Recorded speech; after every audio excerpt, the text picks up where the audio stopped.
Nine Kings is an excellent strategy roguelike game where you select a king, which then has loadouts of cards or perks that you can utilize in your building of your base. Your base is where all your cards will be played, where you can select your units, your buildings, your tomes, spells. Once you're ready with your strategy, place them on your mat. They go to war. They're going to try to get you that win. Each time you win, you get a card back from the king that you defeated, or a perk in some events, or the store sometimes, which you can uniquely pick out some wider variety of cards. Each time you play, you get progress towards unlocking new kings and helping you out with that final last battle for your reign. Let's get into it.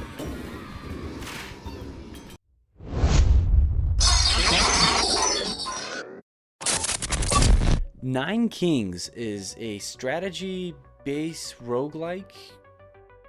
Yeah, I aced that. It has similar kind of gameplay mechanics as like Monster Train, where you have some cards and you upgrade to defend your little scenario, but it also has some interesting features that kind of maybe could correlate with Faster Than Light, if you've ever heard of that. Both great games.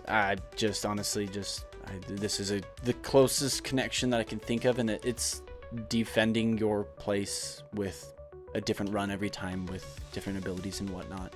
It was originally released in May 23rd, 2025, published by Hooded Horse and Instinct 3. I've never heard of Instinct 3. Hooded Horse, I think, did Manor Lords, which is a pretty popular title.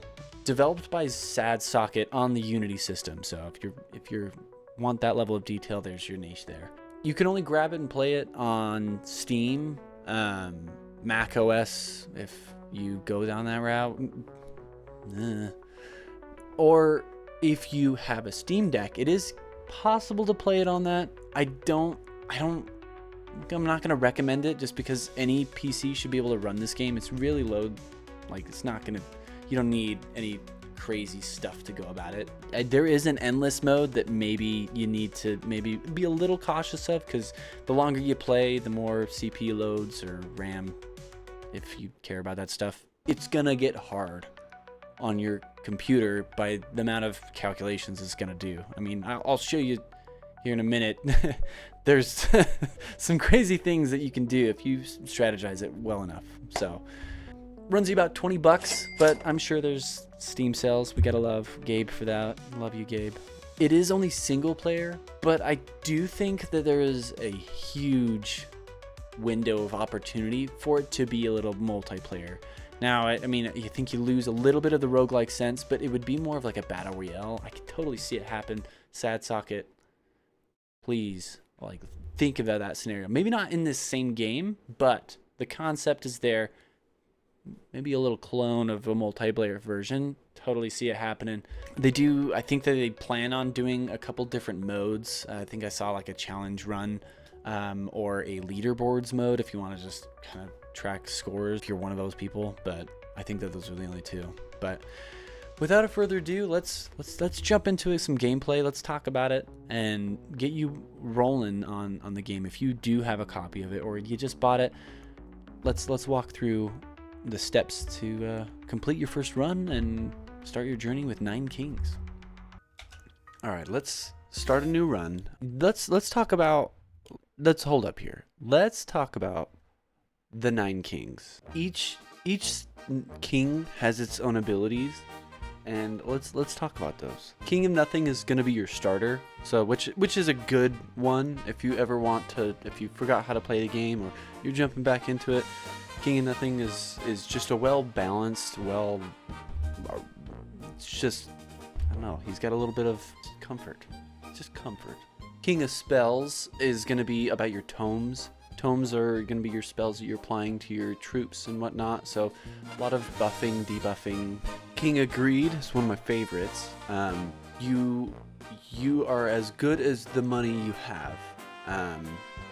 More income you have, more coins you retrieve, stuff like that. King of Blood is going to be about using your units when they die, sacrificing, summoning like demons, and when other users die, all that stuff. Death is your currency, I guess, if you want to call it that way.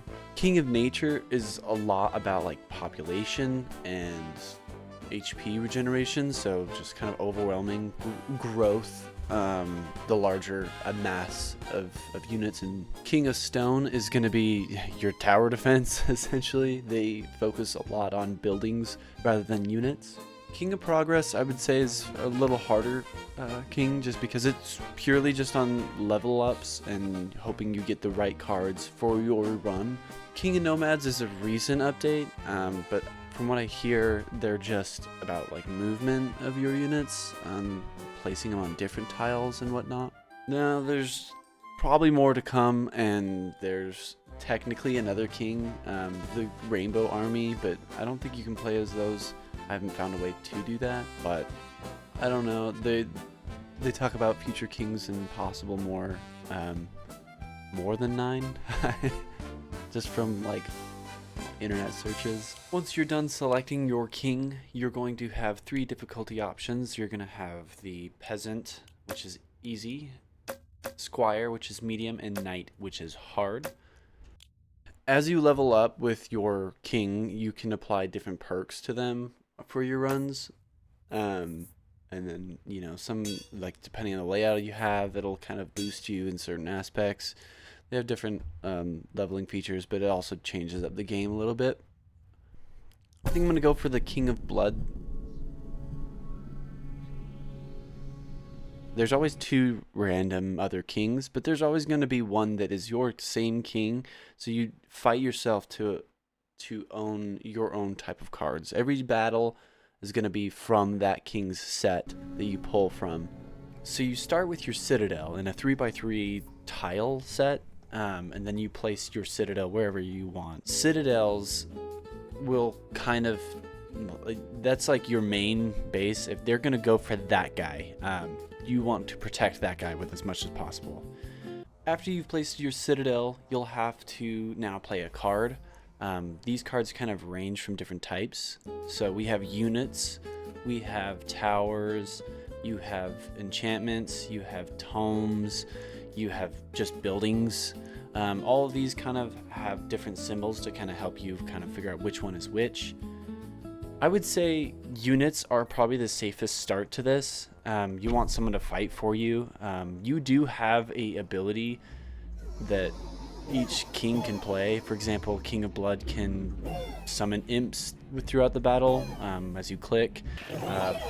King of Greed can shoot lasers that turn people into gold. There's a couple of other abilities, but you do have a clickable option, so you're a part of the fight.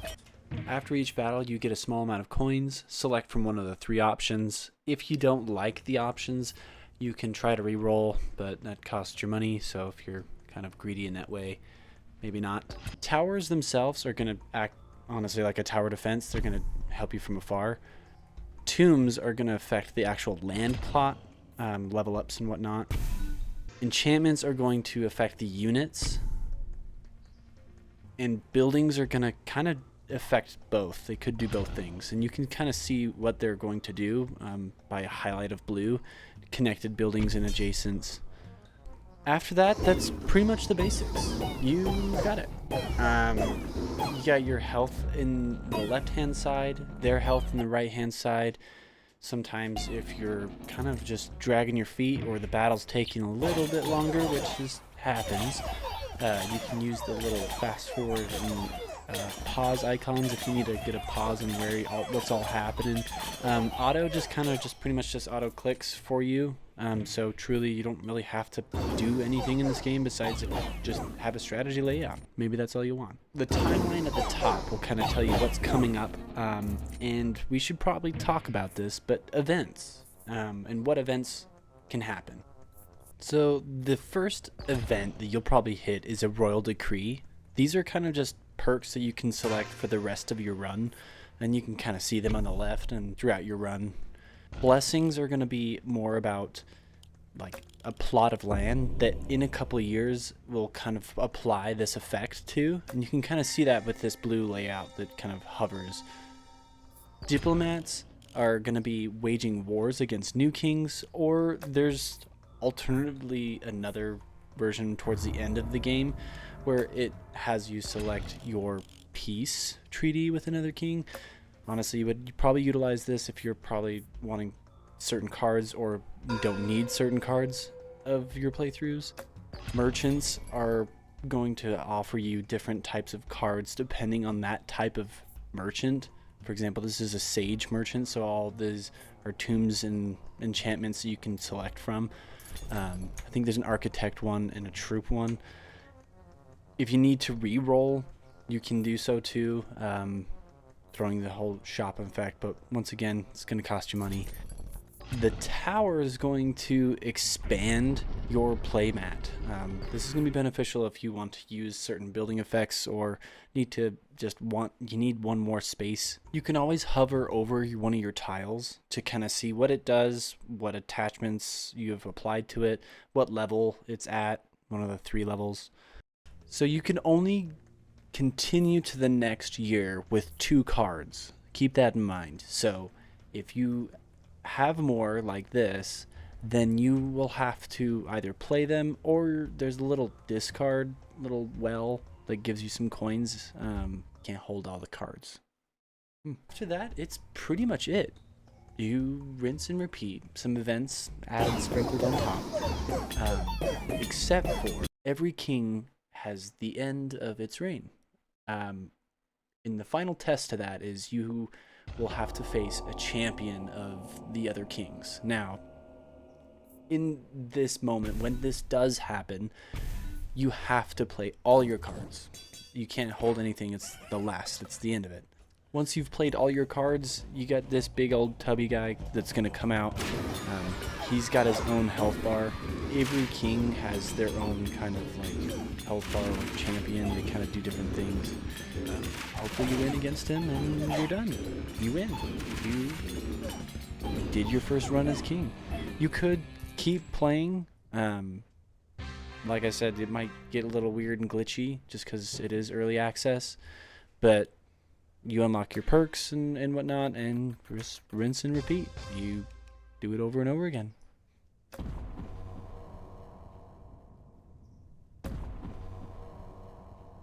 When it's all said and done, I think Nine Kings is an awesome roguelike. I think the only disadvantage is it's early access. It's going to turn people away. For a $20 early access game sounds about right. I've seen worse, but my pet peeve about early access games is also my favorite part about early access games. Some people might not like this feature. I love coming back to a game and finding that they've updated it and changed it and made it replayable when you completed everything. I think that's awesome, but to some people, they nailed it down. They found their strategy, and a patch might just ruin that. For that, I gotta give that a little bit of a con, but it's easy to play, fun to master. The replayability is always fun. It's fun to level up. I'm sure once the challenge mode and leaderboards kind of come out, you'll probably dive into those, and if you really enjoy the game, you're gonna want to be on the top of the leaderboards, and that's where you're gonna be. I'm gonna give the game a 7 out of 10. I love the replayability, but I can't find myself diving in as much as I want to. So whether you're making suicidal bombers that are insanely flash speed, or making miniguns out of King of Greed's strats, what's your strategy? What do you plan on using? What's your go-to king? Comment down below. I'd love to hear it. Like and subscribe. We're starting this new process with videos, and I hope that you liked it. New content like this is going to drop every once in a while, rather than just Let's Plays. If you want to watch my Let's Plays, they're still out there. You can still go watch them. Watch me on Twitch. We'll be out there Thursdays and Fridays mostly. And then hope to see you around, and love you guys. Check this out.